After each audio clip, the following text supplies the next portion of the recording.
ايه هو الفرق ما بين المانغا والانمي؟ المانغا والانمي هم عبارة عن عملة واحدة بوشين مختلفين شوية.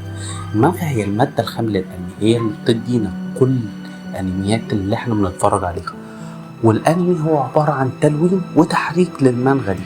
في ناس ما تقدرش تقرا مانغا، ما تقدرش تقعد على كتاب تقعد تتفرج على رسومات وتفهم منه الاحداث. في ناس تانية المشاعر ما بتوصلهاش او خيالها ما بيقدرش يوصل لها كم المشاعر الموجود جوه المانغا.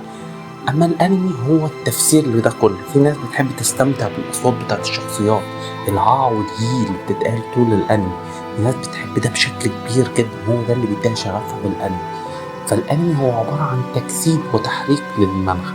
طيب في بعض الانميات ما بتقتبسش المانغا بشكل كامل بنسبة 100%، بل بتضيف لها حبة حاجات. في حاجات زي بروميس نيفرلاند وطوكيو جول بيتم تحريف المانغا بشكل كبير. ودي كانت إجابة السؤال.